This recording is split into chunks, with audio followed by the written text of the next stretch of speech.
Hello दोस्तों and welcome back to the our civil engineering YouTube channel. तो दोस्तों पिछले वीडियो में जैसे कि हम लोग कॉस्ट ऑफ एस्टिमेशन बिल्डिंग का जो है सीरीज चल रहा है। पार्ट 3 में हम लोग देखे थे कि हम लोग फुटिंग का कंक्रीट का कितना खर्चा आया था, उसके बारे में हम लोग कैलकुलेट किए थे। और आज एज पर ड्राइंग, जिस ड्राइंग के अनुसार हम लोग सीरीज चला रहे हैं उसी ड्राइंग के अनुसार जहाँ देख रहे हैं ये होगी हम लोग का वॉल का क्रॉस सेक्शन। वॉल का क्रॉस सेक्शन हम लोग का वॉल था आपका जीएल ग्राउंड लेवल से 15 mm नीचे तक खुदाई किए थे और जीएल से 6 mm ऊपर जो हम लोग का प्लिंथ लेवल होगा। तो हम लोग फुटिंग तक कास्टिंग कर चुके थे, उसका एस्टिमेशन कर हम लोग देख चुके हैं।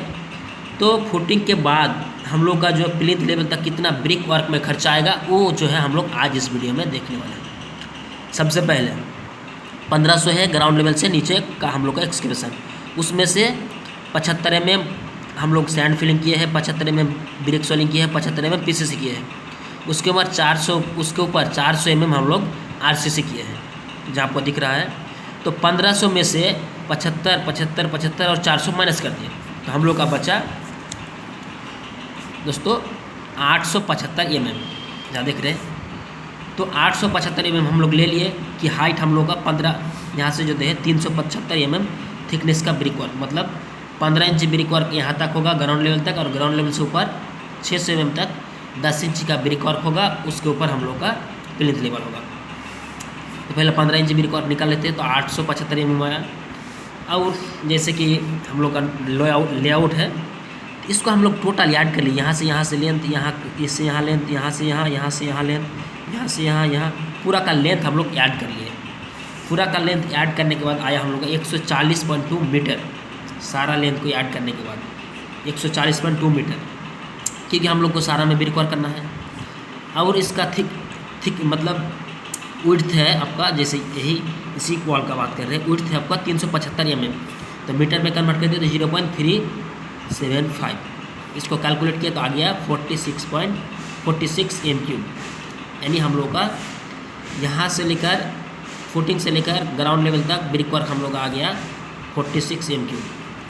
अब ग्राउंड लेवल से हम लोग प्लिंथ लेवल तक पहुँचेंगे 10 इंच का ब्रिक वर्क। तो यहाँ 600 mm का डिस्टेंस है, तो इसमें से 100 mm का प्लिंथ बैंड होगा तो 100 माइनस कर दिया तो बचा 500 mm इंटू 140 मीटर तो लंबा है, जैसे कि इसमें ही देखे थे। उसके बाद थिकनेस है आपका दोस्तों 250 mm यानी 10 इंच। तो मल्टीप्लाई करने के बाद 17.52 m3 हम लोग का ब्रिक वर्क आया। टोटल ब्रिक वर्क आ गया हम लोग का 63.52 m3। अब हम लोग ब्रिक नंबर ऑफ ब्रिक निकाल लेते हैं, उसके बाद हम लोग रेट निकालेंगे। तो 63.52 m3 हुआ, और एक ब्रिक का वॉल्यूम होता है 0.002983 मोटार के साथ 10 mm का मोटार। तो डिवाइड कर दिया तो आगे हम लोग का 21,296 ब्रिक हम लोग को लगा है, किसमें इस 63.525 m3 ब्रिक वर्क में। तो एक ब्रिक का 10 रुपये पकड़ते हैं आपका ट्रांसपोर्टेशन के साथ, तो आ गया 2,12,960 रुपये आपको ब्रिक वर्क में खर्चा होने वाला है ब्रिक में। उसके बाद मोटर, इसमें मोटर भी लगा है जिसको हम लोग मसाला कहेंगे। तो उसको निकालने के लिए टोटल वॉल्यूम माइनस जितना ईटा लगा उसका जो विदाउट मोटर का वॉल्यूम होता है 0.02343 आपका एक ईटा का वॉल्यूम होता है। तो मल्टीप्लाई कर दिए 21,296 ब्रिक से, तो आ गया हम लोग का 63.52 से माइनस कर देंगे इसको तो हम लोग आ गया 13.62 m3। यानी कि हम लोग का जो है ऑलमोस्ट 50 m3 का ईटा आया, बाकी 13 m3 मोटर।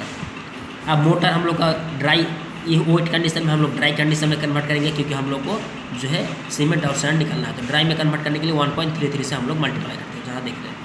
तो आ गया 18.12 m3 मोटर। सीमेंट निकाल लिए, सीमेंट निकालना है तो सीमेंट होता है दोस्तों 1:6 रेशियो में मोटर है, तो हम लोग को 1/7 इंटू टोटल वॉल्यूम 18.12। तो आ गया हम लोग का 75 बैग सीमेंट, और सीमेंट का रेट 400 रुपया, तो आ गया 30,000 रुपया। सैंड 6/7 जो रेशियो है आपका 6 रेशियो सीमेंट का सैंड का, और टोटल है 7 इंटू टोटल वॉल्यूम 18.12। तो आ गया हम लोग का 15.53 m3, और एक m3 में 35.315 CFP होता है। तो टोटल 549 CFP हुआ, 65 रुपया CFP अभी रेट है मार्केट में। तो आपका 35,692 रुपये आपको सीमेंट सैंड में लगने वाला है। Labour charge 2 mason plus 3 helper, mason rate 500 रुपया, हेल्पर रेट 300 रुपया, तो 2 और 3 मिला के आ गया 1900 रुपया। Labour cost of brick work, एक दिन में 2 मेसन और 3 लेबर हेल्पर मिलके 2000 ईटा जो है ब्रिक वर्क होता है। तो 21,296 को कितना दिन लगेगा, ये कितना लगेगा, तो हम लोग उसको डिवाइड कर दिया 2000 से। एक दिन में 2000 करेगा तो डिवाइड 2000, तो इंटू 1900 रुपया खर्चा होगा 2 मिस्त्री और 3 लेबर पे, हेल्पर पे। तो आ गया 20,231 रुपया हम लोग का टोटल खर्चा होगा मैसन पे और हेल्पर पे। कितना ईटा गथनी करने के लिए, जुड़ाई करने के लिए हम लोग को ये टोटल हम लोग को 21,296 ईटा ब्रिक वर्क करने के लिए हम लोग को 20,231 रुपया हेल्पर में यानी लेबर चार्ज देना पड़ेगा। कंटिजेंसी टोटल 10% है हम लोग का, 10% contingency charge. Total cost add कर लिया हम लोग, तो आ गया 2,98,843 रुपया। कंटिजेंसी चार्ज 10%, तो उसका 10% निकाल लिया 29,825 रुपया 10%।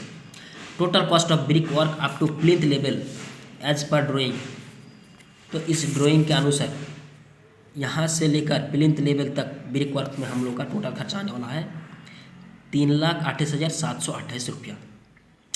तो दोस्तों इस तरीके से आप अपना घर का खर्चा निकाल सकते हैं, या फिर दूसरे का घर का। आप अगर एज ए सिविल इंजीनियर हो तो आप खुद एज ए टेक्निक जो है आप यूज कर सकते हैं अपना फील्ड में। तो इस तरीके से आप अपना कॉस्ट का खर्चा जो है आप आसानी से निकाल सकते हैं। आप खुद का खर्चा एज आप नॉर्मल पर्सन हो या फिर सिविल इंजीनियर हो तो आपको पता होगा। तो मुझे उम्मीद है कि हाउस कॉस्टिंग और एस्टिमेशन पार्ट 4 में मैंने आपको सारे जानकारी जो है प्लिंथ लेवल तक ब्रिक वर्क में कितना खर्चा होने वाला है सारा जानकारी मैंने आपको दे दिया है। फिर भी अगर कहीं डाउट है तो आप कमेंट करके पूछ सकते हैं। साथ ही साथ अगर आपके पास कोई सुझाव है तो वो भी कर सकते हैं कमेंट। और अगर आप इस चैनल पर पहली बार आए हैं तो इस चैनल को सब्सक्राइब कर लीजिए ताकि आने वाले वीडियो का नोटिफिकेशन आपको हमेशा मिलते रहे। और जितना ज़्यादा हो सके इसको शेयर कीजिए ताकि जिसका ज़रूरत है उस तक पहुँच सके। तो यहाँ तक देखने के लिए धन्यवाद। आपका दिन शुभ हो।